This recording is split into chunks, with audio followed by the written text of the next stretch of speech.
अवघे माझ्या मागे मागे आज देतो पोट भरे पुढे म्हणाल तो बरे हळूहळू चला कोणी कोणाशी न बोला आज देतो पोट भरे पुढे म्हणाल तो बरे तुका म्हणे सांडा घाटी तेडे नका भरू मोठी आज देतो पोट भरे पुढे म्हणाल तो बरे समचरण सरोजम सांगणीनामृतावं जगन्नित पाणी मंडनां तरुण तुलसी माला कंधरं कंदनेत्रं सदैवदासं कीर्तनं चिन्तयामि पांडुरंग करू प्रार्थना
दुसरे चरण संतांचिया बाबाजी सद्गुरुदास ओम नमो ज्ञानेश्वरा करुणा कराया तुमचा अनुग्रह पावन झालो चराचरी याद तरी यारे लागे अवघे माझ्या मागे मागे आज देतो पोट भरी पुढे म्हणाल तो बरी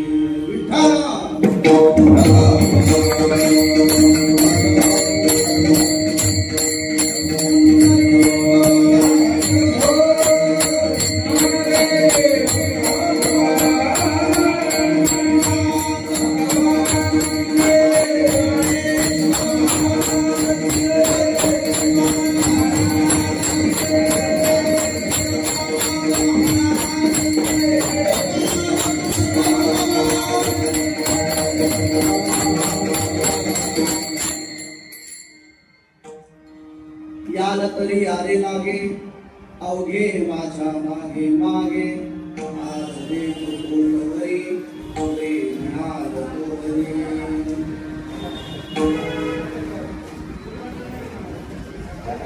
पुण्यसलीला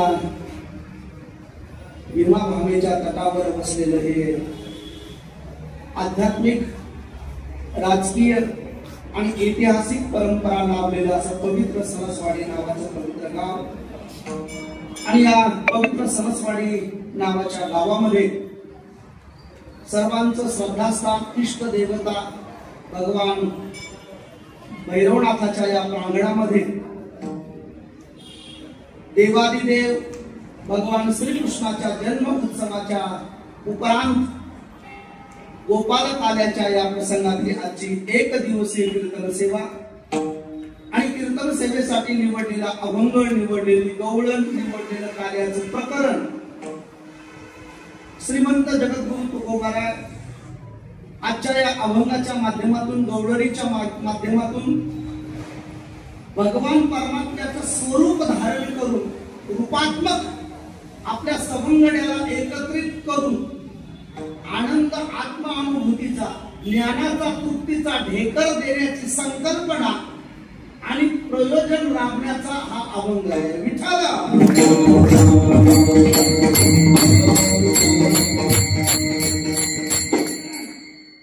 प्रथमतः या अभंगावर बोलण्याच्या पूर्वी 1-2 मिनिटं परिहार देतो. परिहार अत्यंत गरजेचा आहे. परिहार यासाठी गरजेचा आहे की तुम्ही माझ्यासाठी नवीन नाही आणि मी तुमच्यासाठी नवीन नाहीये. पण या एक दिवसीय कीर्तनाचं निमित्त काय, तर आपण पाहिलं कालच माझे परम परमात्मा भगवान श्रीकृष्णाचा जन्मोत्सव रात्री आपण सर्वांनी याच प्रांगणात विठ्ठल पांडुरंगाच्या समोर कालही आपण साजरा केला. आणि आज गोपाल काल्याचा हा प्रसंग आहे. आज दुग्ध शर्करा योग आहे. यावर्षी म्हणण्यापेक्षा दरच्या वर्षीच असतो, पण एक विशेषत्वाने आकर्षण म्हणजे या वर्षीचा गोपाल अष्टमी ही पूर्ण वैष्णवांसाठी, भारतातल्या सर्व साधू समाजासाठी एक अलौकिक आणि विशेषण आहे. त्याचं एकमेव कारण तुम्ही आम्ही इथं उपस्थित असणारे सर्व वारकरी आहेत. आणि या वारकऱ्यांचं सर्वांचं श्रद्धास्थान वारकरी संप्रदायाचा ज्यांनी पाया रचला त्या ज्ञानोबारायांची काल 750वा वर्ष जन्म महोत्सव होता. भगवान श्रीकृष्णाचा 5258वा जन्मोत्सव काल आपण साजरा केला. आणि माऊलीचा कितवा केला? 750वा वर्ष काल आपण सर्वांनी साजरा केला. काल आळंदीमध्ये अतिशय धूमधाम पद्धतीने वैष्णवांच्या साक्षीने माऊलीच्या मंदिरावर 22 किलो सुवर्णाचा कलश तुमच्या सर्वसामान्याच्या वारकऱ्याच्या देणगीतून काल उभा राहिला. संकल्पना होती अध्यक्ष, संकल्पना होती 11 किलोची. आता भाऊ किती किलोची होती? 11 किलोची. संस्थांनी संकल्पना केली की आपल्याला यावर्षी 750व्या वर्षानिमित्ताने 11 किलो सुवर्ण कलश स्थापना करायची. ज्या दिवशी संकल्प झाला आणि ही बातमी व्हायरल झाली की माऊलीच्या मंदिराला सोन्याचा कळस बसवायचा, तर जालन्या भागातील असे एक महात्मा आहे साधू, त्या साधूच्या महात्म्याच्या आश्रमानेच 11 किलो सोनं दिलं पहिल्या दिवशी. किती किलो? 11 किलो. म्हणजे आजच्या आर्थिक दृष्टीने जर कॅल्क्युलेशन केलं तर 12 कोटी रुपयाचं काय झालं सोनं एका आश्रमातून, एका साध्या महात्माने मधुकरी मारणाऱ्या आश्रमातून 12 कोटी रुपये 12 किलो सोनं काल संस्थांना आलं त्या दिवशी. संस्थांनी विचारला, संकल्प तर आजच केला, पण मग बाकीच्यांचं काय? पण ते कोणत्या सेठ शाहूकार राजकीय लोकांचं नव्हतं, एका महात्म्यांचं होतं. मग बाकीच्यांनी त्याला द्यायची जशी इच्छा असेल आणि त्याचा एवढा ओघ वाढला की ते 11 किलोवर मर्यादित न राहता तो 22 किलो सोन्याचा काल मुकुट झाला, कलश झाला. आणि मग त्याच्यामध्ये राजकीय दृष्टीने भारताचे, महाराष्ट्राचे प्रथम नागरिक, मुख्यमंत्री महोदय, उपमुख्यमंत्री महोदय, राज्यपाल आणि वारकरी संप्रदायाचं वैभव, आमच्या सर्वांचं श्रद्धास्थान शांतीब्रह्म कुरेकर बाबा आणि डॉक्टर नारायण बाबांच्या या दोन्ही महात्म्यांच्या हस्ते काल काय झालं, कलश स्थापना झाली. ही आनंदाची एक आनंदाची घटना तुम्हाला माहिती आहे. आणि मग दरवर्षी आपण सरसवाडीकर ग्रामस्थ 7 दिवस विण्याचा पहारा करतो. या निमित्ताने गोपाल कृष्ण जन्मोत्सवाच्या निमित्ताने 7 दिवस विना पहारा करतो, अखंड विना करतो. आणि त्याच्याच उपरांत काल जन्म झाल्यानंतर आजच्या दिवशी काल्याची परंपरा, काल्याचं कीर्तन अत्यंत महत्वाचं आहे. बघा, सप्ताह तो 3 दिवसाचा असू द्या, 7 दिवसाचा असू द्या, सप्ताह प्रवचन असू द्या किंवा नसू द्या, सप्ताहाची परिपूर्णता ही काल्याच्या कीर्तनाने होते. आपण बहुश्रुत आहात. मग आजचं हे काल्याचं कीर्तन आहे. आजच्या काल्याच्या कीर्तनात भगवान श्रीकृष्णाचा रात्री जन्म झाला आणि आजच्या दिवशी भगवंतांनी काय केलं याचं वर्णन मला करण्याची परमिशन देवानी दिली. विठ्ठल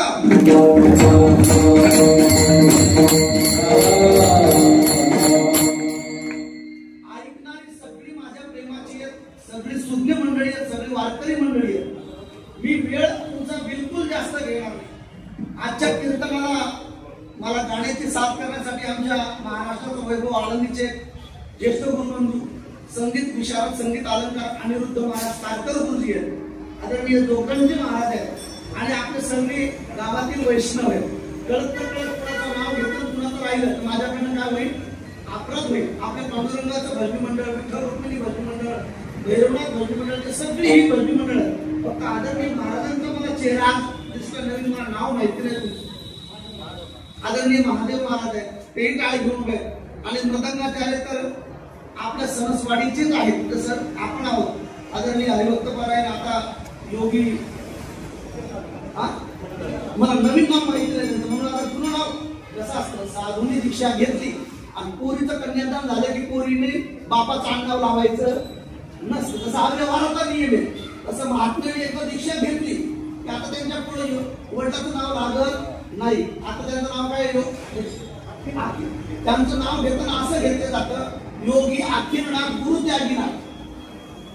म्हणजे वडिलाचं नाव काय लागू करतात, यांच्या जन्मदिन वडिलाचं नाव इकडून लागत नाही. त्यांचं आधार कार्ड चेंज होईल त्याच्याप्रमाणे. योगी आखीरनाथ गुरु त्यागीनाथ, गुरु त्यागीनाथ त्यांच्या गुरुंचं नाव, हे नाव लागतं. स्वतः महाराज मृदंगाला साथ करायला आपण माता भगिनी उपस्थित आहेत, विनेकरी आहेत, भजनी मंडळातील सगळीच आहेत. म्हणजे सर्व क्षेत्रातील मंडळी आज कीर्तनाला उपस्थित आहेत. आणि विशेषतः इकडे माझ्या पाठीमागे भगवान श्रीकृष्णाचं 56 भोग आणि अतिशय मनमोहक दर्शनाची झाकी आपण इथे पाहत आहोत. कमी वेळात भगवान श्रीकृष्णाच्या जन्मोत्सवाचे कारण आणि जन्माच्या लीला सांगण्याचा आपण प्रयत्न करणार आहोत. तुम्ही मला फक्त साथ द्या. सभापती, मला काय पाहिजे, तुमची साथ पाहिजे. ती साथ म्हणजे अशी आहे, जेव्हा जेव्हा आपण विठ्ठल विठ्ठल म्हणू, जेव्हा जेव्हा भजन करू, तेव्हा तुम्ही टाळ्या वाजवा आणि माझा आवाज तुमच्यापर्यंत 100% चांगल्या क्वालिटीचा पोहोचतोय याची मला गॅरंटी आहे. कारण हे पोरग अख्ख्या महाराष्ट्रात, पुणे जिल्ह्यात साऊंड सिस्टीमच्या बाबतीत सध्या नाव येतात. आपल्या पाबळचाच आहे, केंद्र पाबळचाच आहे. ही धामारीच केंद्र पाबळचा धामारीचा. तर ही सगळी तुमच्यापर्यंत यंत्रणा तुम्ही छान नियोजन केलं. अगदी अर्ध्या पाऊण तासात 1 तासाच्या आतमध्ये भगवान श्रीकृष्णाची आपण पूर्ण हिस्ट्री पाहूया. जन्म का झाला, कसा झाला, जन्माचे कारण काय आणि आजच्या बाललीलेचं वर्णन करणार आहोत. कारण भगवान श्रीकृष्णाच्या विषयी बोलण्याचं धाडस मी का करतो, कारण भगवान श्रीकृष्णाचं श्रीमद भागवत नावाचं जे वाङ्मय त्याच्यावर आतापर्यंत बऱ्याच वेळा कथा करण्याचा योग मला आला. त्यापैकी आपल्या गावात एक झाली म्हणून सांगण्याचा प्रयत्न करतो. विठ्ठला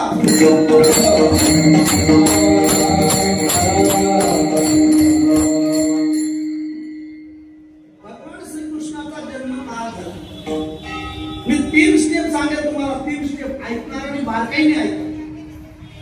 जीव, संत आणि देव.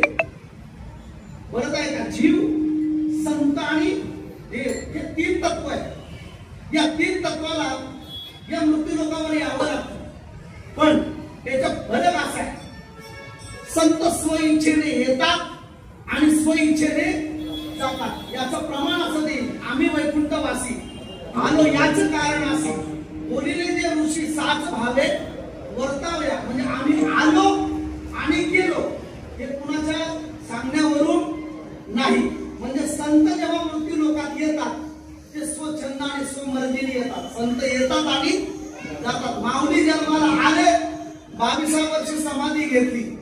तुकोबारा आले, सदैव वैकुंठाला स्वमर्जीने गेले, त्यांना कुणी जावं म्हटलं नाही. मग संत येतात, स्वमर्जीने जातात.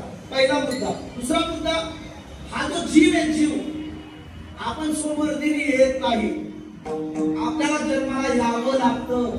त्याचं कारण काय माहितीये, आपलं शेष असणारं कर्म प्रारब्ध संचित भोगण्यासाठी तुम्हाला मला जन्म घ्यावा लागतो. आणि जन्म घेण्याचं मुख्य कारण, जन्म घेणे लागे वासनेच्या, जन्म घेणे लागे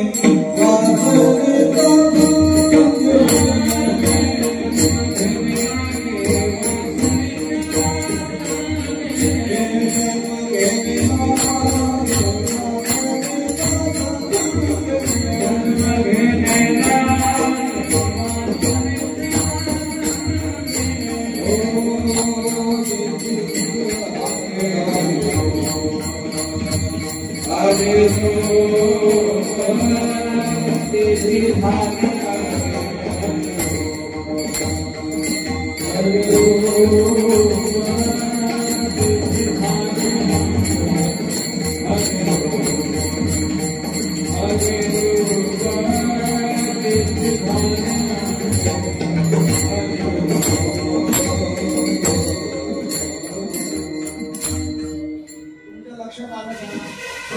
जन्माला कर्म भोगायला यावं लागतं.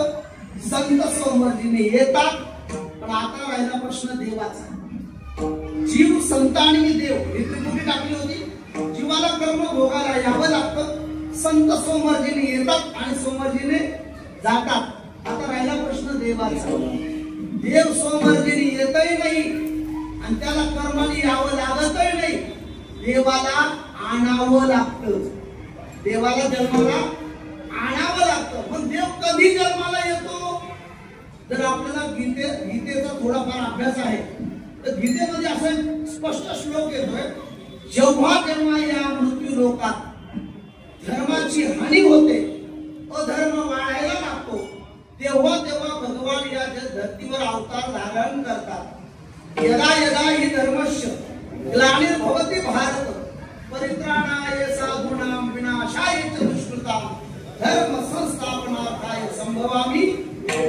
याला तुलसीदास गोस्वामीने रामायणामध्ये चोपई खर्च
गोस्वामीने रामायणामध्ये स्पष्ट सांगितलं, जब जब होय धर्म की हानी तब तब धरे प्रभु विविध शरीर. या धर्तीवर जेव्हा जेव्हा अधर्म वाढतो तेव्हा भगवान अवतार धारण करतात. आपण जाणकार मंडळी व्याकरणाच्या दृष्टीने अवतार जर हा शब्द पाहिला तर अवतार हा शब्द तुतरती धातूपासून तयार होतो. तुतरती म्हणजे तारणे, इतरास तारणे म्हणजे भगवंताचा हा अवतार आहे. म्हणून तो अवतार पांडुरंग नाव ठेविले ज्ञानी. आणि ज्ञानोबा हे भगवान श्रीकृष्णाचे काय आहे? अवतार आहेत. महाविष्णूचा अवतार सखा माझा ज्ञानेश्वर. म्हणून तर माऊलींचा जन्मोत्सव कालचा आहे, अष्टमीचा. देवाला आणावं लागतं. रात्री 12 वाजता तुम्ही सणसवाडी करावी. देवाला इथं जन्माला आणलं का नाही? आम्ही राहत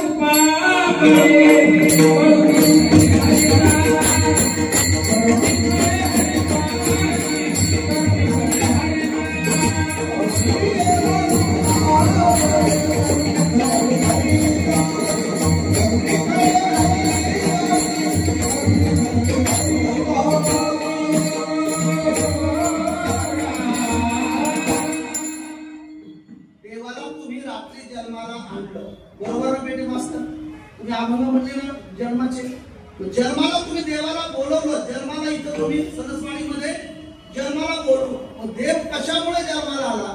तर भक्तांचं रक्षण करण्यासाठी आणि दुष्टाचा संहार करण्यासाठी भगवान श्रीकृष्णाचा जन्म झाला. मग जन्म रात्री झाला. ज्या दिवशी भगवान श्रीकृष्णाचा जन्म झाला ती तिथी होती अष्टमी, म्हणजे कालची तिथी.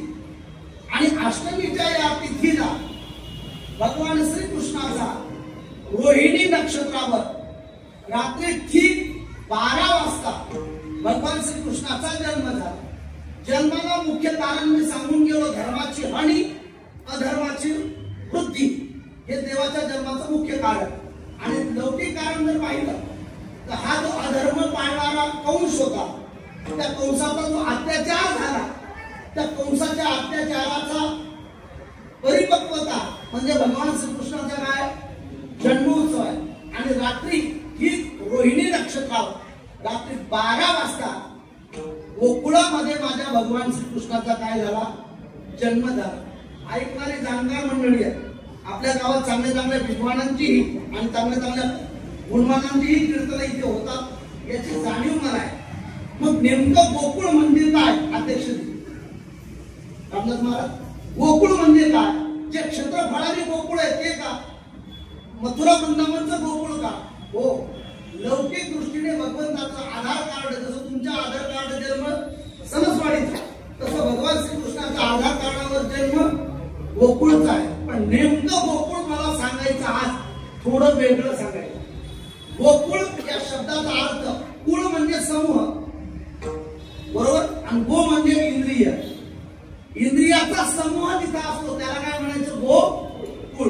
मग आता थोडं बारकाईने ऐका, हे शरीरच आपलं काय आहे गोकुळ आहे.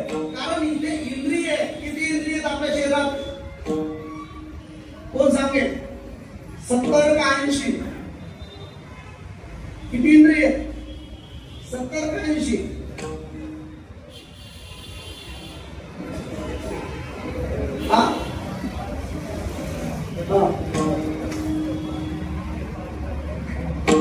म्हणजे 70 नाही आणि 50 नाही. माझा प्रश्न चुकीचा आहे. इंद्रिय किती आहेत आपल्या शरीरात सांगतो. पंच ज्ञानेंद्रिय सभापती बरोबर सांगितलं. पंच ज्ञानेंद्रिय, पंच कर्म इंद्रिय आणि उरलेले 4 मन, बुद्धी, चित्त आणि इगो. इगो इगो परिचय द्या आपला. इगो म्हणजे अहंकार. टोटल किती झाले? 14 इंद्रियाचं या शरीरात समावेश आहे. आणि या 14 इंद्रियापैकी हा गोकुळ आहे. आणि या सर्वात 14 इंद्रियापैकी सर्वांचा बॉस कोणी माहिती का? बॉस त्याचं नाव आहे मनाजी पाटील. मनाजी पाटील म्हणजे गावचा बॉस कोण असतो? पाटील. तसं या इंद्रियाच्या गोकुळाचा या इंद्रियाचा मुख्य बॉस कोण आहे? मनाजी पाटील. आणि या मनाजी पाटलालाच आपल्याला आजच्या दिवशी देवाच्या चरणावर लावायचंय. विठ्ठल म्हणजे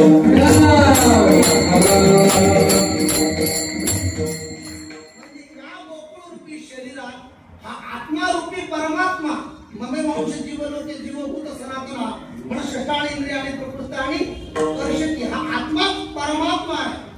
म्हणून तर एका कवीने एका संतांनी सांगून गेलं, तूच आहे तुझ्या जीवनाचा शिल्पकार. म्हणजे काय? म्हणजे काय की तूच आत्मा आहेस आणि तूच परमात्मा आहे. तुझ्या अंतःकरणातला माझ्या अंतःकरणातला देव मला जाग करणं म्हणजे रात्रीची जन्माष्टमी साजरी करणं. विठ्ठल आध्यात्मिक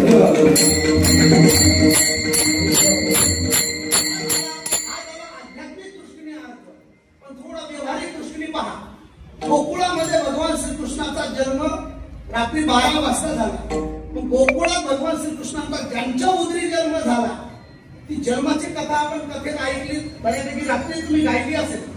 भगवान श्रीकृष्णाचे जन्म माता पिता वसुदेव देवकी कंसाने त्यांना बंदिस्त केलं होतं. कंसाला भीती होती. अगदी शॉर्टकट मध्ये सांगतो, मला मुख्य विषय सांगायचा पुढे जायचं.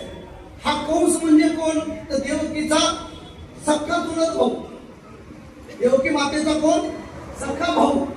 तर देवकी मातेचं लग्न त्यांनी थाटामाटात केलं. पण तेव्हा देवकी मातेला विदाई द्यायची होती ना. विदाई म्हणजे काय म्हणतात, मुलगी सासरी लावताना थाटामाटात आपण नाही गाडी सजवतो, फटाकडे लावतो, हे सगळं थाटामाटात स्वतःच्या बहिणीत त्यांनी केलं कंसाने.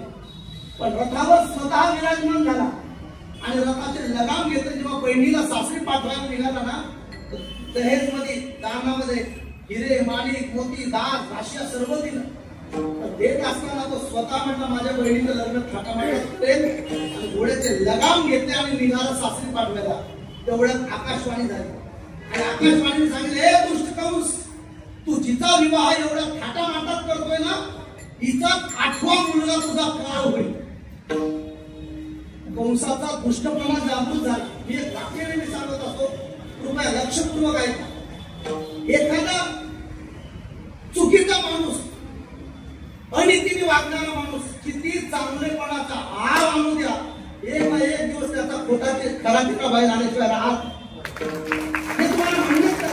किती म्हणलं त्याने किती चांगला दाखवू द्या की मी खूप चांगला आहे, पण एक ना एक दिवस त्याचा बाहेर स्वभाव कंस आतापर्यंत खूप चांगला होता. माझ्या बहिणीला असं, आमचे जिजू असे, आमचे तसं, पण जेव्हा त्याला बाजी पलटली हिचा 8वा गर्भ माझा काय होणार आहे, काळ मूर्तरूप डावललं, घोड्याचे लगाम फेकले, तलवार होती कमरेला, तलवार काढली आणि देव तिला मारायला धावला. हात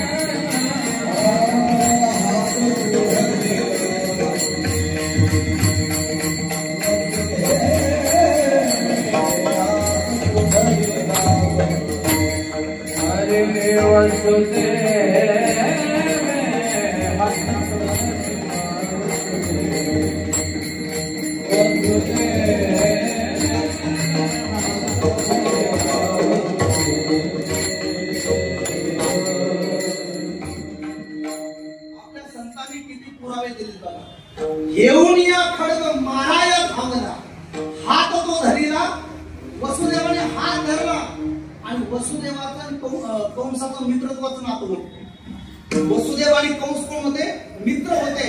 म्हणून तर कंसाने आपल्या बहिणीचं नातं वसुदेवाला म्हणजे आपल्या मित्रालाच काय दिली होती, आपली बहीण दिली होती.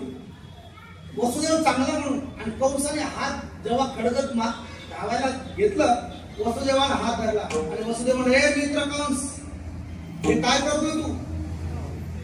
कंस म्हणाला, तुला माहिती नाही, तू आता ऐकलं नाही? अरे हिचा 8वा गर्भ माझा काळ होणार आहे, मग मी हिला जिवंत कशाला ठेवू? ना रे बास तो बजेगी कहा बासुरी. अरे बासच शिल्लक नसेल, वेळू शिल्लक नसेल तर बासुरी जन्माला येण्याचं काही कारणच नाही, हिला संपवणार. वसुदेवाने सांगितलं, हे मी कंस ऐक, तू हिला मारू शकत नाही का? आता ही तुझी बहीण नाही तर माझी कोण आहे, बायको आहे, धर्मपत्नी आहे. आणि आमचं शास्त्र सांगतं पत्नीची रक्षा करणं हे पतीचं काय आहे, आद्य कर्तव्य आहे. माझ्या पत्नीवर तुला हात उचलू देणार नाही. आणि मग कंसाचं आणि वसुदेवाचं संभाषण झालं. आता करायचं काय? वसुदेव म्हटलं, हे बघ, तू माझा मित्र आहे, मी तुझा मित्र आहे, तुला एकमेकाचा स्वभाव चांगला माहिती. मग हिचा जर 8वा गर्भ तुझा काळ आहे तर ही तर तुझा काळ नाही ना. बोले हिचा काही मला नुकसान नाही. नुकसान कोणापासून? हिच्या 8व्या गर्भापासून. वसुदेव म्हटला, तुला प्रॉमिस करतो, आमच्यापासून जेवढे पोरं जन्माला येतील, जेवढे बाळ येतील ते तुला आम्ही देतो. दोघांचं ठरलं. आणि वसुदेवाने हे शब्द दिल्यावर कंसाने आपल्या बहिणीला आणि पाहुण्याला बंदिस्त टाकलं. म्हणजे ही दुष्ट माणसं बहीण पाहत नाहीत, भाऊजी पाहत नाहीत, दाजी पाहत नाहीत, डायरेक्ट कुठे टाकलं, बंदिस्त टाकलं. बर, शब्द काय मुडीचे होते अध्यक्ष. पूर्वी काय बॉन्ड नव्हते का, रेपाडी नव्हत्या. शब्द हेच प्रमाण. प्राण गाय परी वचन न गाय. एका शब्दावर सांगितलं तुला देतो, याने बंदिस्त टाकलं. आणि बंदिस्त टाकल्यानंतर आपल्याला माहिती आहे, पहिला गर्भ जन्माला आला बाळ. वसुदेवाने पाहिलं, डोळ्यात अश्रू आले. देवकीने पाहिलं, अरे चिमुकलं गोंडच बाळ. आता लहान बाळ दिसलं की माणूस जवळ घेतच का नाही, अतिशय गोंडच बाळ झालं पहिलं. आणि मग ते लहान, तुम्ही आजही बघा, छोटं बाळ असल्याचे माणूस कुणाचंही बाळ असू द्या, माणूस जवळ घेतो, त्याच्या तोंडावर हात फिरवतो, त्याचे गालगुसे घेतो की बाळ कुणाचं आहे. अतिशय देव स्वरूप ते बाळ. हे आपल्याला मान्य का नाही? लेकरू कुणाचंही असू द्या, आपण जवळ घेतो का नाही? लहान बाळ कुणाचंही असू द्या, आता ते जात धर्म आपण काही पाहत नाही, लहान बाळ घेतो. त्याचं कारण असं आहे, लहान बाळ हे देवाचं स्वरूप आहे. म्हणून लहान मुलं ही देवाघरची मुलं. म्हणून लहानच मुलं कधी नेहमी सांगत असतो विनोदाने, कधी आपल्या जीवनात असा प्रसंग पाहिला का की एखाद्या 70 वर्षाच्या म्हाताऱ्या बाबाला आपण म्हणतो, बाबा लुलू लुलू बघूया, असं कधी झालं का, पाहिलं का? लहानच मुलाला आपण जवळ उचलतो, खांद्यावर घेतो, चॉकलेट देतो, त्याचे गालबुसे घेतो, कशाने? प्रेमाने. त्याचं कारण असं आहे, लहान मुलं हे निर्विकार असतात. हे कसे असतात?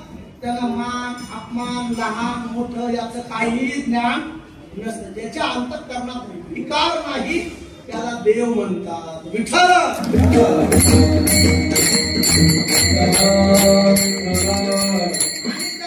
वसुदेवाने पाहिलं चिमुकलं बाळ, पण वसुदेवाला आपले शब्द आठवले. कुणाला द्यायला बोली केली होती? कुणाला? कंसाला. आणि हे दोघं चिमुकलं बाळ घेतलं आणि कंसाच्या हातात दिलं. हे बघा, कंस या दिलेल्या शब्दाप्रमाणे पहिलं बाळ आलं, हे हातात घे. कंसाने पाहिलं, कंसालाही दया आली. दुष्ट माणसाला सुद्धा काय येते? दया येते. पण एक लक्षात घ्या, दुष्ट माणसाची दया सुद्धा घातक असते. कंसाच्या हातात पाहिलं बाळ, कंसाने पाहिलं, किती गोंडच बाळ आहे. कंसाला दया आली क्षणी. पण दुष्ट माणसं जेव्हा सुधारायला सुरुवात करतात ना, तेव्हा त्याचे मित्र आडवे येतात. आणि मग कंसाने विचार केला, याला मारून काय उपयोग आहे? तेवढ्या तिथं नारदजी आले. आता फार गोड आहे, लक्षपूर्वक ऐकलं तर बरं होईल. नारदजी आले. नारदाने सांगितले, कंस हे काय करतोय? या बाळाला असं सोडू नको. देवता खूप चॅप्टर आहे, हुशार आहे. कधी 8वा पहिला घालतील आणि पहिला 8वा घालतील सांगता येत. कंस नाही, मला मान्यच नाही, असं होऊ शकत नाही. मग नारदाने युक्तिवाद लावला. कोर्टात काय असतो?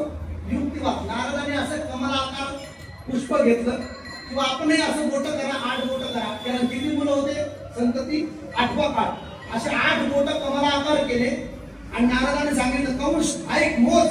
1 2 3 4 5 6 7 आणि 8. आता इथून सुरुवात केली तर हा कितवा भरणार? 8वा. आता उलट मोज. म्हणजे कधी 8वा पहिला येईल आणि पहिला 8वा येईल सांगता येत. म्हणजे दुष्ट माणसाचं हे जे दुर्जन असतात ना, हे स्वतःच्या बुद्धीचे नसतात. याला दुसऱ्या नसं सांगितलं का तसं म्हणजे माझ्यासारखे मांडू, हा तुमचंच करेल. आणि मग हे दुसऱ्याच्या म्हणण्यावर राडा करणारा वर्ग. यांनी काय केलं? या कंसाने सोडून दिलं त्या बाळाला. नाही, त्याचे पाय धरले, गरागरा फिरवलं आणि त्याच्यावर आमचं धर्मशास्त्र सांगतं महाराज, जो बालकाची हत्या करतो, जो गो हत्या करतो, जो स्त्रीची हत्या करतो ना, त्याला जगात कुठेच मुक्ती नाही. कंसाने बालकाची हत्या केली, पाप भरत राहिलं. संत सांगतात, शास्त्र सांगतं, 6 बाळ मारले. किती? 6ही वधिले, 7वा गर्भपात झाला असा मॅसेज पसरवला. आणि तो 7वा गर्भ रोहिणीच्या गर्भात, बळराम स्वरूपात गर्भ संक्रमण केला. आणि 8वा गर्भ आता राहिला. कितवा राहिला? 8वा गर्भ. 6 मारले, 7वा गर्भपात झाला सांगितलं आणि 8वा गर्भ देवकीच्या गर्भात राहिला. कंसाने सिक्युरिटी वाढवली, कारण हीच आकाशवाणी सांगितली होती ना, सिक्युरिटी वाढवली, VIP सिक्युरिटी ठेवली. आता माझा काळ येणार आणि जड प्लस सुरक्षा ठेवली. 8व्या गर्भात माझे भगवान श्रीकृष्ण आले. सर्व देवी देवतांनी प्रार्थना केली, गर्भाने स्तुती केली. अगदी जड प्लस सुरक्षा, अँब्युलन्स सोबत होती. चांगल्या प्रसंग, चालता चालता प्रसंगाचा आनंद घ्यायचा. 8वा प्रसंग होता, 8वा गर्भ आणि सगळ्या गोष्टी तयार असताना सगळ्या देवी देवतांनी विनंती केली, देवा आता तरी जन्माला या.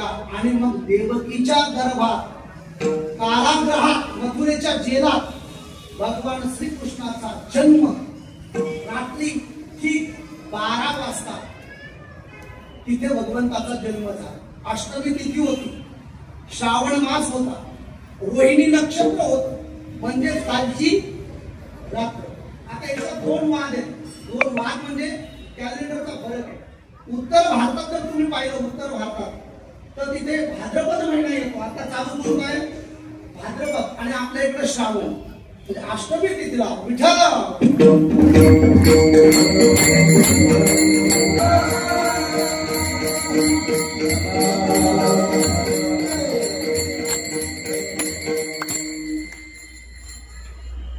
स्वामी त्यागनाथजी महाराजांचं आगमन झालं. आपण करतच ध्वनीने स्वागत करू. आपण भगवान श्रीकृष्णाच्या जन्माचा प्रसंग आपण पाहिला. जन्माला आले, आल्यानंतर अष्टभुजाधारी कारागृहात जन्माला आले, 8 भुजावाले होते. तेवढ्यात माझ्या बहिणींना माहिती, तुम्हाला लहान मुलाचा आनंद, जन्माचा आनंद लहानपणीच असतो आणि मुलाचा. पोरगं मोठं झालं की ऐकत, लग्न झाल्यानंतर बिलकुल तुमचा अनुभव आहे म्हणायचा. जोपर्यंत त्याचं लग्न होत नाही तोपर्यंतच ते आपलं ऐकत असत. मग यशोदा देवकी मैयाने पाहिलं, 8 वर्षाचे भगवान जन्माला आले.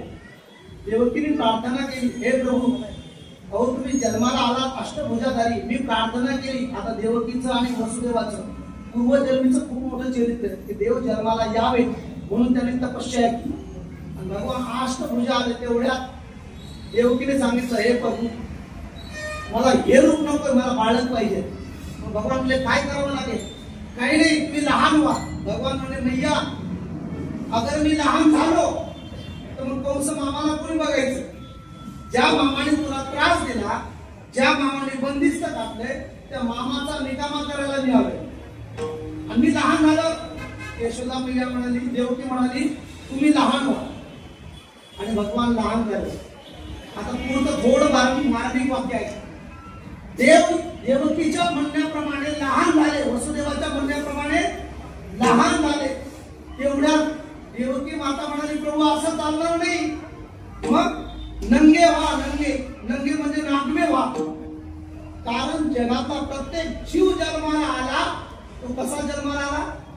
नागवा आला. आणि नागवा जाणार गेलेले नागवेच गेले, आणि जाणारे आहेत ते आपण सगळे नागवे जाणार आहोत. मग जसं ही जगाची रीत आहे तेव्हा तुम्ही नागवे व्हा. भगवान म्हणाल लता भाऊ, भगवान मनातल्या मनात म्हणाले, मी अख्ख्या जगाला नागवे करणार आहे. आणि आई माझी मला काय म्हणते? नागवे व्हा. भगवान म्हणले, ठीक आहे भैया, तुझ्यासाठी. भगवान नागवे झाले. आई म्हणाली, असं नाही चालणार, मग रोदन करा. काय करा? रडा. कारण जन्माला आलेला प्रत्येक जीव जन्माला आल्याबरोबर काय करतो? रडतो. तर मग आईला आनंद.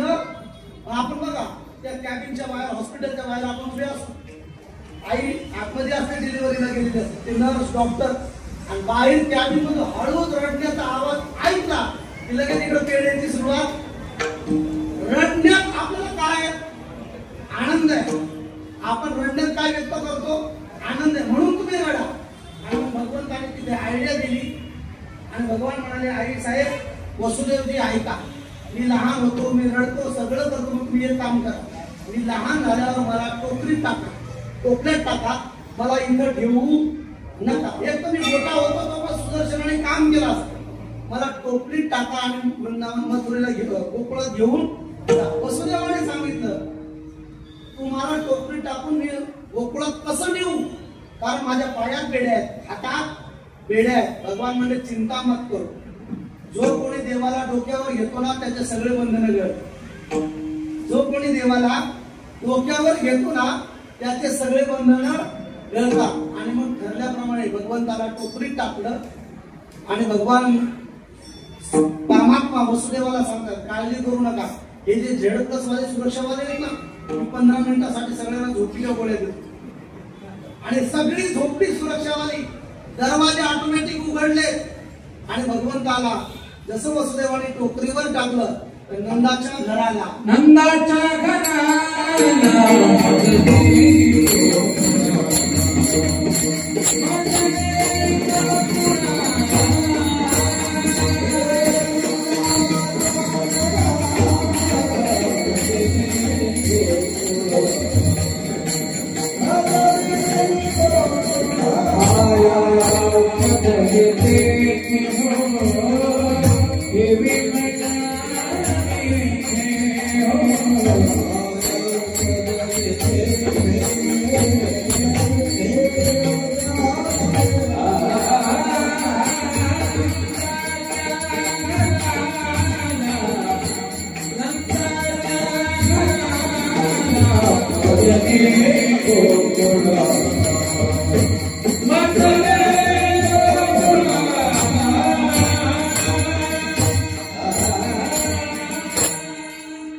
वसुदेवाने डोक्यावर घेतलं, द्वारपाळ झोपले होते, दरवाजे ऑटोमॅटिक उघडले. आता ऑटोमॅटिक दरवाजे आहेत का नाही, रिमोट दाबलं की दरवाजा उघडतो. भगवंताने रिमोट दाबलं, दरवाजे ऑटोमॅटिक उघडले, द्वारपाळ झोपले. वसुदेवाने टोपलीत घेतलं आणि मथुरा ते गोकुळ 20 किलोमीटरचं अंतर आहे, 15 ते 20 किलोमीटर. पण मध्ये जी लागते ना ती यमुना मैया लागते. आणि आताचा जो पिरियड आहे श्रावण मास, रोहिणी नक्षत्र, हा सध्या कडक उन्हाळ्याचे दिवस आहे. पावसाळ्याचे तेच म्हणतोय, कडक पावसाळ्याचे दिवस आहेत. सध्या प्रत्येक नदीला काय येतोय, पूर येतोय. आणि हा तर काळ जुना काळ आहे, तेव्हा पाऊस पाणी खूप असायचे, कारण तेव्हा निसर्ग अधिक प्रमाणात होता. नदीला प्रचंड पूर आला आणि पूर आल्यानंतर वसुदेवाने पाहिलं काय करावं, पण जाणं गरजेचं आहे. वसुदेव त्या पुरातनं निघाले, वसुदेवाच्या दाढीपर्यंत पाणी आलं. लक्षात घ्या, बाप पोरासाठी काय करू शकतो. एवढ्या चित्रावरनं लक्षात घ्या, एवढ्या चित्रावरनं बाप मुलासाठी काय करू शकत नाही. स्वतः पाण्यात उतरला, वाहून जाण्याची भीती बाळगली, दाढीपर्यंत पाणी आलं. आणि जसे जसे भगवान आत चालले तसं तसं यमुनेला पूर वाढला. याचं एक शास्त्रीय कारण असे, आता स्वामीजी कथा ऐकणारी आणि कथा करणारी मंडळी आहे, तर त्या कारण असे, यमुना मैया ही भगवान श्रीकृष्णाची अर्धांगिनी आहे आणि पटराणी आहे. आणि तिला वाटलं माझे स्वामी चालले तर स्वामीचं दर्शन घ्यावं. कोण आहे ते, माझे स्वामी. आणि स्वामी होते आपले बरमुड्यावर झोपलेले. बाळांपण काय असते गाव जन्माला, बाळांत बाळूत बांधलेलं, मस्त पाय लांबवले. यमुना मैयाला असं वाटलं माझ्या स्वामीचं दर्शन घ्यावं, त्यांच्या अंगठ्याला काय करावं, स्पर्श करावा. पण अंगठ्यावर एवढं भगवान म्हणजे अगं तुला पडली, मला भेटायचे, माझं म्हातारा बाबा जाईल म्हणून. आणि मग भगवान श्रीकृष्णाने पाय लांबवला, यमुनेला स्पर्श केला. शब्द आहे का, स्पर्श करता क्षणिक यमुना उभांगली. कशी झाली, उभांगली. उभांगली म्हणजे भांग. आता भांग हा शब्द तुमचा नाही, महिलांचा शब्द आहे भांग, बरोबर. म्हणून ही दुभांगणे, म्हणून पहिली पूर्वीच्या महिला जो भांग पाडायच्या ना त्या मध्यभागी पाडायच्या, त्याला भांग म्हणतात. दुभांग. इकडचे इकडच्याला भांग म्हणत नाही ना, इकडचे स्टाईल असते त्याला भांग नाही. जो सेंटरला असतो त्याला काय म्हणतात, दुभांगणे. ती यमुना दुभांगली, रस्ता दिला. आणि इकडे चला गोकुळात. गोकुळात नंद बाबा आणि रोहिणी माता, यशोदा माता यांना बरेच वर्ष लग्न झाले, मुलबाळ नव्हतं. आणि इकडे भगवान श्रीकृष्णाने आयडिया केली गोपाल सहस्रनामाचा पाठ करायला. इकडे वसुदेव देवकीने कृष्णाला जन्म दिला आणि इकडे नंद बाबाने आणि यशोदेने एका कन्येला जन्म दिला. आता फक्त बदलाबदली करायची. रात्रीच्या वेळी भगवान वसुदेव भगवंताला घेऊन गेले, नंद बाबाच्या अंगणात गेले. सगळी झोपलेली होती. कन्येला उचललं, कन्या म्हणजे माया, मायेला उचललं भगवंत रात्री एवढं. आणि पुन्हा वसुदेव कारागृहात आले. आल्यानंतर पुन्हा पेढ्या लागल्या, पुन्हा द्वारपाळ जागे झाले, पुन्हा दरवाजे बंद झाले. याचं कारण काय, अरे जो देवाला जवळ करतो, देवाला डोक्यावर घेतो त्याचे बंधनं दूर होतात. आणि जो मायेला जवळ करतो त्याला बंधनं लागतात. विषय इथं कट. रात्री तुम्ही इथं आला, इथपर्यंत तुम्ही रात्रीचा प्रसंग पाहिला. आता रात्री भगवान जन्माला आले. आता खरं कीर्तन इथून पुढे 15 मिनिटं झाले या विषयाचं. हा झाला पार्श्वभाग. जसं मालिका पाहताना कल के एपिसोड में क्या हुआ, कालच्या भागात काय झालं होतं, तसं मालिका पाहताना तसं ही कथात्मक भाव पाहताना काल इथपर्यंत भगवान श्रीकृष्णाचा. पण आम्हाला शास्त्राने आणि संतांनी जेलातला जन्म साजरा करायला परमिशन दिलं नाही. जर जेलातच आपण ओरडाओरड केली असतील, फुलं उधळले असतील तर कंस उठला असता. आणि कंस उठला असता तर आपल्याला तरी हंडीचा चान्स मिळाला नसता. म्हणून आता तिथला आनंद व्यक्त नाही करायचा. आता इकडे चला. इकडं नंद बाबा आणि यशोदा मैया बरेच वर्ष झाले. त्यांनी जेव्हा पाहिलं सकाळी यशोदा मैया झोपली होती, नंद बाबाची बहीण, नंद बाबाच्या बहिणीचं नाव होतं सुनंदा. आणि जुना काळ आहे, पूर्वी बाळांपणाला जेव्हा जायची स्त्री तेव्हा आपल्या पतीची बहीण आवर्जून आपल्या बहिणीला भाभीला भेटायला सुरुवातीला 2-4 दिवस बरोबर आहे की नाही? मग नंद बाबाच्या बहिणीचं नाव सुनंदा. ती सुनंदा गेली आणि सकाळी सकाळी ती उठली आणि तिने पाहिलं तर आपल्या बहिणीच्या समोर छोटस बाळ खेळतंय. जवळ गेली आणि तिने पाहिलं, अरे बाळ जन्माला आलं. तिने नंद बाबाला आनंदाच्या भरात सांगितलं, नंद बाबा, अरे नंद बाबा, तुला आनंदाची गोष्ट सांगतो. नंद बाबा आता वाटत बघून होते, कारण डॉक्टरने टायमिंग दिला होता. डॉक्टरनी तारीखच दिली होती. नंद बाबा वाटच बघून होते. नंद बाबा म्हटलं, काय झालं मला सांग.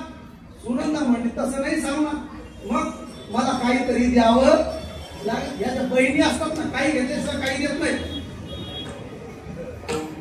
काही घेतल्याशिवाय काही देत नाही. कळालं का? हा, हे त्याला कळालं त्यांना धन्यवाद. बहिणी काही घेतल्याशिवाय काही देत नाही, काहीतरी दे. ही तेव्हाची परंपरा आहे. आता काहीतरी घेतल्याशिवाय काही देत, 2 फ्लॅट तरी दे, मग तुला सही देते. सुनंदा म्हणाली, काहीतरी दे तर तुला सांगते काय झालं. नंद बाबा म्हणजे काय पाहिजे तुला. आता या नणंद नावाचे पार्ट आहे ना प्रपंचातलं, हे फार विचित्र आहे. बाबा हे फार विचित्र आहे. तुम्ही त्याच्यापासून लाभ केले चांगले. हे नणंद नावाचं पार्ट आहे ना, फार विचित्र आहे. नणंद कशी असते माहितीये का? हे तुम्हाला या माता बहिणींना विचार. असती एवढीच अंडवंगी मिरचीच, उंचीने लहान, वयाने लहान, शेंबडी व्यक्ती कशी असली तरी या नावाजावत बोलावं लागतं. कधी आल्या वंच. ही नणंद म्हणते, मला काय नाही पाहिजे, बहिणीच्या गळ्यातला नेकलेस किंवाच दे. म्हणजे कुणाच्या नेकलेसवर लक्ष. नंदबाबा म्हणजे दिला, चल काय झालं सांग. आणि जसं सुनंदेने सांगितलं. आता या प्रसंगाला कथेचा असं असतं की गोपाल कृष्णात वस्त्र झाकलेलं असतं आणि ती सुनंदा एक स्त्री, आपण हे सगळं केलंय. सुनंदा एक स्त्री उठते, तो पडदा काढते आणि लाला झाला का लाली, लाला भयो या लाली, एवढं फक्त सांगते. मुलगा झाला की मुलगी. आणि तसं सुनंदेने ते वस्त्र काढलं आणि सांगितलं, नंद बाबा बधाई हो, तुला मुलगा झाला. बधाई हो, तुला काय झाला, मुलगा झाला. नंद बाबाला मुलगा झाला ही बातमी कालोकाल अख्ख्या गोकुळात ब्रजमंडल मध्ये पसरली. आणि मग जिकडं तिकडं आनंदही आनंद झाला. गावातल्या गोपिका, गवळणी, शेजारी, पाजारी, नातेवाईक सगळे नंदबाबाच्या वाड्याकडे लोंढे यायला लागले. कशासाठी? कोणी फुलगच्छ घेऊन येतं, कोणी सन्मान घेऊन येतं, कोणी ट्रॉफी घेऊन येतं, कोणी ट्रॉफी घेऊन येतं. कशासाठी? नंदबाबाला बऱ्याच वर्षानंतर काय झाला, मुलगा. याला ज्ञानेश्वर माऊलींची भोवी देतो तुम्हाला. ज्ञानोबा म्हणतात, वैशिष्ट्य शेवटी एकच होय वांझुटी, मोहाची त्रिपुटी नाचू लागे. एखाद्या स्त्रीला लग्न होऊन 10-20 वर्ष व्हावे, तिला मूलबाळ नसावं. आणि जर तिला 10-20 वर्षानंतर जर मूलबाळ झालं तर तिला किती आनंद होतो, कोणाला सांगता येईल? कुणाला सांगता येत नाही. तो ज्ञानोबाराणी ज्ञानेश्वरी सांगितला, वैशिष्ट्य शेवटी एकच होय वांझुटी, मोहाची त्रिपुटी नाचू लागे. मोहाने ती नाचते. तसं नंदबाबांनी यशोदेला कळालं, मला मुलगा झाला. आनंदाच्या पुरात नाचायला लागले. नंदबाबा यमुनेत गेले, स्नान केलं आणि स्नान केल्यानंतर गोदान, ब्रह्मदान, अन्नदान, वस्त्रदान, दानच दान द्यायला लागले. आणि नंदबाबाच्या अंगणात फक्त एकच जल्लोष चालूया, नंद घर आनंद भयो जय कन्हैया. हाती दिलो, घोडा दिलो, और दिलो पालकी जय कन्हैया. नंद घर आनंद भयो जय कन्हैया.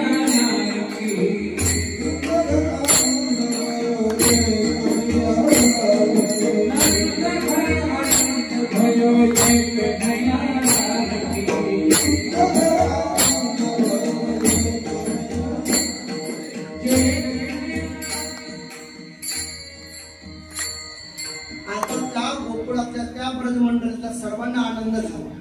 आपल्या इथं जन्माला आले भगवान श्रीकृष्ण, रात्री आलेत का नाही?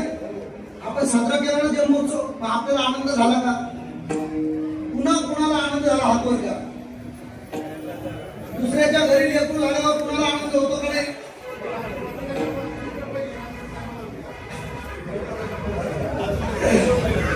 सर्वांनी हात वर करा. चला, ज्यांना ज्यांना हात आहे त्यांनी.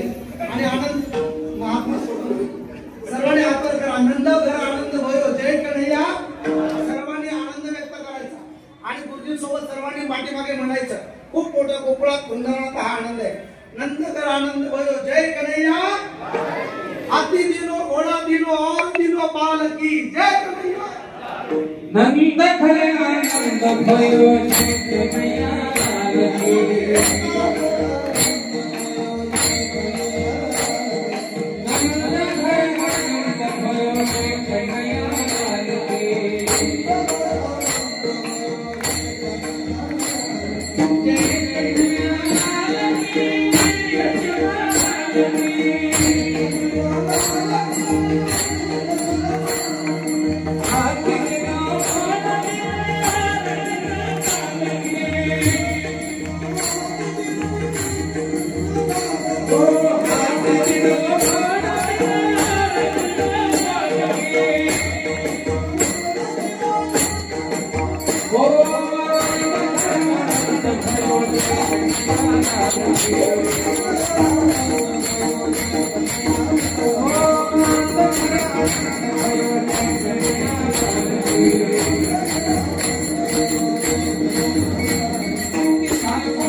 आनंदमय वातावरण त्या आनंद बाबाच्या अंगणात चालू। एक वाटी सुंठ पडे आणि पूर्वीची पद्धत आहे। या ज्या कथानक भाग आहेत ना, या पूर्वीच्या याच्यातनं काहीतरी शिकण्यासाठी तुम्हाला आठवत असेल, आज बरेच ज्येष्ठ मंडळी आहेत, पूर्वी एखाद्याच्या घरी मुलबाळ झालं तर पूर्वी हेल घालण्याची पद्धत होती। हेल आता त्या पूर्वीनं नाही कळणार हा हेल आता आहे का इकडे तुमच्या भागात असेल, तुम्ही काही संस्कृती जपल्या पाणी न्यायचं हंडावर कळशीवर बरोबर, आणि त्यांच्या घरी आनंदाची बातमी तिथे काय न्यायचं, आणि मग त्याने ते 12 दिवस झाल्यानंतर त्यांनी काहीतरी गिफ्ट माहिती गिफ्ट आहे आपलं लक्ष, अशी पद्धत जुनी खूप छान पद्धत आहे। तो सर्व गोपिका गवळणी त्या आनंद बाबाच्या अंगणात दासी जणी हेल घालतात। त्याच्यावर हेल घालायला कोण होत्या अंदाज महाराज, जणाबाई मुख्य होत्या, दासी जणी हेल घाले, असं अत्यंत आनंदाचं वातावरण होतं। पण जगाचा नियम आहे, आनंदाचं वातावरण जास्त दिवस टिकत त्याला नजर कुणाची न कुणाची लागते। हल्ली आनंद व्यक्त करत असताना आपल्या भिंतीच्या आतमध्येच करत, बाहेर जर तुम्ही डेकोरेशन करायला गेलं की तो आनंद फार काळ टिकत। नंदबाबाचं असंच झालं, वसुदेव नंदबाबांचं काय झालं असंच झालं। नंदबाबाच्या घरात भगवान श्रीकृष्णाचा जन्म, रोहिणी पुत्र बलरामाचा जन्म, माझ्याकडे वेळ कमी आहे. अवघ्या 10 मिनिटात मला तुम्हाला डायरेक्ट मुद्द्यावर यायचं कीर्तन संपतो. तुम्ही जरी किती लेट आला तरी मी मुक्कामाला बरोबरच पोहोचण्याच्या भरात आनंदही आनंद आहे आणि आनंदाच्या भरात जिकडे तिकडे आनंद आहे. बाळकृष्ण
त्यांनी एक राक्षसी पहिली पाठवली. तिचं नाव काय? बकी. जी पहिली राक्षसी भगवान श्रीकृष्णाला मारायला आली होती, आपल्या वक्षस्थळाला तिने काळं कुठं विष लावलं आणि विष पाजून ती देवाला मारायला आली होती. तिचं नाव होतं बकी, कारण ती बकासुराची सख्खी बहीण होती. तिचं नाव काय? बकी. जिने विष स्तनाला लावून मारायला आली. तिचं नाव काय? पुतना. बकी. तुम्ही काहीतरी आता बरोबर कोण आहे? अध्यक्ष महाराज. तिचं नाव पुतना ओरिजिनल नाव. तिचं आधार कार्ड चेक केलं आम्ही. तिचं काय होतं आता ऐका ना, काय होतं समजा आता एखादा तात्या म्हणतात, बरोबर, तर तुमचा आधार कार्ड तात्या नाव आहे का? नाही, बरोबर. तर तिचं पुतणेचं आधार कार्डवर जे नाव होतं ना, तिचं आधार कार्डचं नाव आहे बकी आणि तिने प्रेमाने तुम्ही आम्ही तिला काय नाव ठेवलं? पुतना. जसं एखादा अण्णा, आबा, तात्या, नाना आपण असे टोपण नाव ठेवतो का नाही, पण आधार कार्डावर नाव काय त्याला महत्व आहे. मग आम्ही आधार कार्ड देणारी माणसं आहे. आधार कार्डावर तिचं नाव बकी आहे आणि प्रेमाने तिला पुतना म्हणतात. आधार कार्ड म्हणजे काय? आम्हाला कुणाचा आधार? श्रीमद भागवत ग्रंथाचा आधार, शास्त्राचा आधार, पहावे पुराणे विचारणे. आणि मग भागवतात एक श्लोक असा येतो, अहो पकियम स्तनकाल कुटः. ही बकासुराची बहीण बकी, अहो पकियम स्तनकाल कुटः. तिने स्तनाला काळकुट विष लावलं.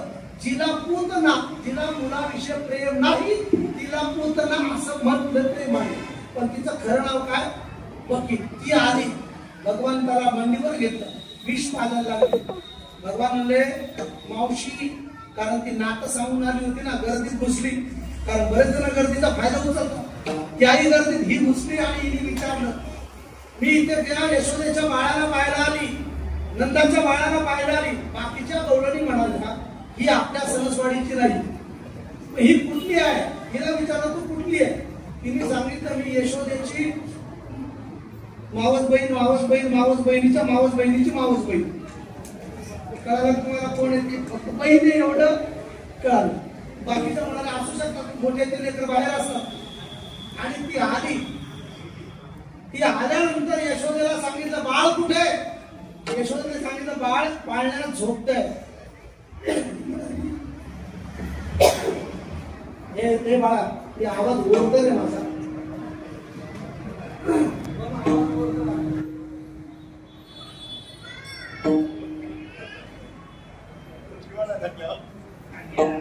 काय झालं? चुकलं का?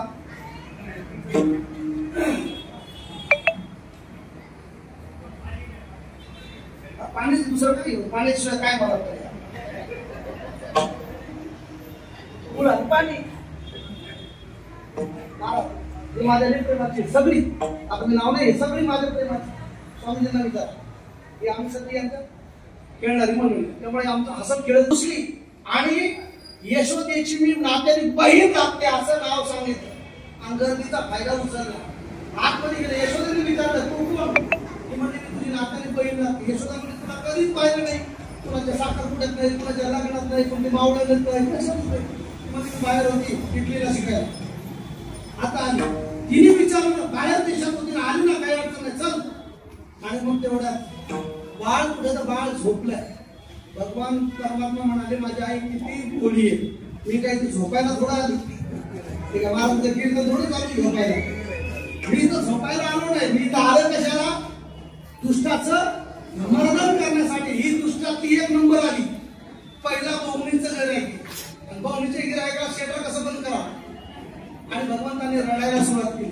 रडायला लागली की पुतना म्हणाली, तुमच्या भाषेत ही कोण म्हणाली? पुतना म्हणाली अगं यशोदा बाहेरचा जागा आहे. यशोदा भोळी होती, तुमच्यासारखी भोळी होती. ती म्हणाली मी बाकीच्या महिलांना हळदी कुंकू लावून येते आलेल्यांना, तू पर्यंत बाळाकडे गेली. बाळाकडे गेली, कणयात पुतण्याला पाहिलं, पुतण्याने कणयाला पाहिलं. भगवंताचं रडणं बंद झालं. कथा खूप मोठी आहे, मला माहिती आहे, तुम्ही ऐकलेलं. जसं पुतण्याने मांडीवर घेतलं, पुतना विसरली की मी कशाला आली ते विसरली. त्याचं कारण आहे माझ्या भगवान श्रीकृष्णाचा चेहरा, मुख कमळच एवढं गोड आहे की पाहिलीला वेद लागे. भगवान श्रीकृष्णाचं वर्णन करताना असं सांगितलं अधरम मधुरम नयनम मधुरम वचनम मधुरम हसतम मधुरम ललितम मधुरम. म्हणजे प्रत्येकाच्या भगवंताच्या प्रत्येक शरीराचा आवड, त्याचं चालणं मधुर, त्याचं बोलणं मधुर. आणि भगवंताला पाहिलं विसरले. तेवढं भगवंताने पुतण्याला इशारा केला, मावशी हो मावशी तुझं ज्या कामाला आली ते उरक, माझी मम्मी आली की तुला परत वेळ मिळणार. आणि मग जसं त्या पुतण्याने वक्षस्थळ कणयाच्या मुखात दिलं, भगवंताने विष प्राशन करायला जसं तिचं वक्षस्थळ मुखात घेणार तेवढ्यात देवाला वाटलं हे डिपार्टमेंट आपलं नाही. भगवान श्रीकृष्णाला वाटलं विष पिणं आपलं काम. मग विष प्यायला भगवान श्रीकृष्ण डायरेक्ट गोकुळातनं विष पिण्यासाठी कोणाला आमंत्रण केलं माहितीये? भगवान श्रीकृष्णाने डायरेक्ट नरेश्वराला कॉल केला भगवान श्रीकृष्णाने. म्हणजे तुमच्या गावचं डायरेक्ट गोकुळाशी कनेक्शन आहे हे सांगायचं मला. डायरेक्ट नरेश्वराशी संपर्क साधला आणि भगवान म्हणले हे नरेश्वर भगवान विष पिणे का डिपार्टमेंट आपका है. कारण देवादिदेव महादेव विष पितात आणि त्याने विष पिला म्हणून त्यांचा कंठ निळा पडला, म्हणून त्याला नीलकंठ नाव आलं. नरेश्वर म्हणजे चिंता मत करो, आप अपना काम करो, मैं आपका विष पिता. आणि महादेवाने विष आपल्या इष्टासाठीच पिलं. आणि ते महादेवाने जेव्हा विष पिलं ना, समुद्रातलं काय पुतण्याचं का ते इथपर्यंत गेलं. मग महादेवाच्या लक्षात आलं नरेश्वराच्या की माझ्या हृदयात सुद्धा राम आहे. आणि विष जर खाली गेलं तर माझ्या रामाला त्रास होईल, बाहेर गेलं तर जनतेला त्रास होईल. म्हणजे अख्खं विष भगवंताने कुठं दाखवून धरलं? कंठातच. आणि त्यांचा कंठ पडला निळा, म्हणून नरेश्वराचं एक दुसरं नाव पडलं नीलकंठेश्वर भगवान की. आणि मग भगवंताने महादेवाने विष पिलं. भगवान श्रीकृष्णाने वक्षस्थळ मुखात घेतलं, तिचं विष महादेवाच्या शक्तीने पिलं, रक्त ओढून घेतलं, तिची मज्जा ओढली, ती व्याकुळ झाले. मुंचलाम हे सोड सोड सोड. नाही आवडत म्हणजे मावशी आपले पकडत नसून, पकडलं की सोडत नसतो. तुझा कार्यक्रम झाल्याशिवाय सोडणार नाही. आणि तिचं ओरिजिनल रूप प्रकट झालं. गावाच्या बाहेर गेली, धिप्पाड असं पडली आणि तिच्या छातीवर माझे भगवान श्रीकृष्ण बारीक खेळतायत. सगळे गोकुळ असं म्हणजे झालं काय पाहिलं तर कन्हैया पाळण्यात नाही. सगळे धावत गेले, कृष्णाला खाली आणलं. त्याच्या श्लेष अलंकार आहे स्वामीजी. ती पुतना एवढी विशाल होती, तिचं एवढं मोठं शरीर होतं. ती जेव्हा पडली ना, हे कथेचे भाव आहेत, भाव शास्त्र नाही भाव आहे. एक जण म्हणे तिला शिडी लावून वर काढलं कृष्णाला, आणि शिडी लावून तिला आणलं आणि कृष्णाला खाली आणलं, गौशाळेत नेलं. गायीच्या शक्तीने कृष्णाची दिष्ट काढली. कोणी? यशोदा मैयाने. केशवाय नमः, गोविंदाय नमः, अच्युताय नमः, माझ्या बाळाला दिष्ट लागू. श्रीकृष्ण हसले म्हणत. श्रीकृष्ण म्हणाले मेरी माँ कितनी बोली है, मेरे नाम से मेरा झाडा कर रही है. माझ्या नावाने माझी काय करते? दिष्ट काढते. आणि मग यशोदा बाबांनी ठरवलं गोकुळात राहण्याचा काही मजा नाही इथं असे संकट यायला लागले, म्हणून त्याने वृंदावनामध्ये राहायचं ठरवलं आणि वृंदावनमध्ये भगवान श्रीकृष्ण गेले, लहानाचे मोठे झाले. लहानपणी भगवंताने ज्या लीला केल्या त्याला रांगताना लीला केल्या. रांगताना भगवंताने कसं रांगलं याचे एक संत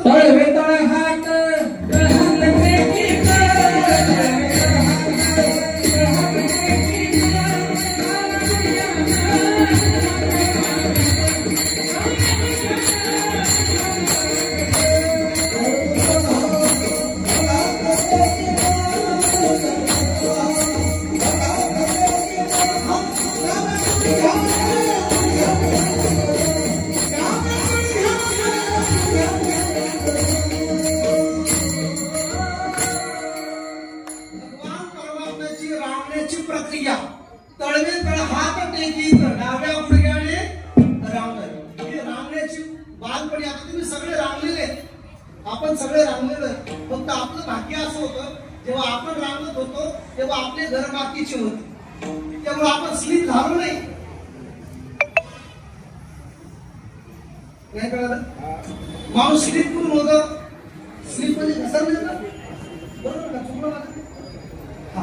हे आपण लहानपणी आपले आई वडील आपल्या जवळ असायचे आणि आपले घर मातीचे होते, म्हणून आपण घसरलेलो. भले आपली प्रगती नसेल झाली पण घसरलेलो नाही. ज्यांची प्रगती झाली असे बरेच घसरले. म्हणून रांगता आलं पाहिजे, माणसाला रांगणं शिकलं पाहिजे. भगवान तळवे तळ हातात टेकीत रांगायला लागले. रांगत असताना रांगत रंगणी चोरीत लोणी धावणी धरती गवळणी रे, अशा प्रकारच्या लीला भगवंताच्या वाढत राहिल्या. भगवान लहानाची मोठी होत राहिले आणि होत असताना कथा फार गोडी. लहानाचे मोठे होत असताना भगवान श्रीकृष्ण थोडे अंगणात खेळायला लागले. अंगणात खेळत असताना मग मित्रमंडळी वाढली, बरोबर? मित्रमंडळी वाढली आणि मित्रमंडळी श्रीरामा, मधमंगल, वेड्या, वाकडा, सुदामा, भगवंताची सगळी मित्रमंडळी भगवान परमात्म्यासोबत रमण रेतीमध्ये रांगायला. आजही तुम्ही वृंदावनला आला, आजही वृंदावन मध्ये यमुनेच्या तटावर एक रमण रेती नावाचं ठिकाण आहे. त्या रमण रेतीमध्ये आजही आपण गेलो तर रांगतो, तिथं माती खेळतो. ती माती अशी आहे की आपल्या कपड्याला लागत नाही. आता आपले विकासचे वडील म्हणजे काळोराम महाराज, त्यांना विचारा आपण वृंदावनाला गेलो तेव्हा त्या मातीत खेळलो का नाही आपण? आम्ही तर तुम्हाला कुस्ती खेळली, फुगडी खेळली, कुस्ती खेळली, तर पडलो आम्ही. ड्रायक्लिनचे कपडे होते पण शरीराला माती लागली नाही. मातीत खेळायचं पण अंगाला माती लागू द्यायची नाही, ही भगवंताची राजनीती होती.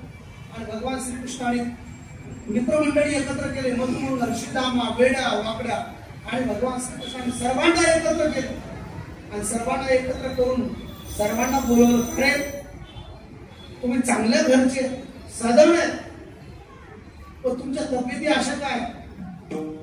तुमच्या घरी काय खायला प्यायला नाही का? तुमच्या घरी काय खायला प्यायला नाहीये? मधुमंगल म्हणला, कृष्णा आमच्या घरी खायला भरपूर आहे, आणि मग तुमच्या तब्येती काय अशा आहेत? दही दूध नाही का? पूर्वी दही दुधाचं काय होतं? अधिक सुकाळ होत. आजही ज्याच्या घरी दही दूध आहे आंदोलन करा, राजीनामा द्या म्हणण्यापेक्षा आपणच द्यायचं. काही लोक आंदोलन करतात, राजीनामा द्या, तरी देत नाही. पण माझं तसं नाही, मी आताच राजीनामा द्यायला तयार. सत्य विठ्ठला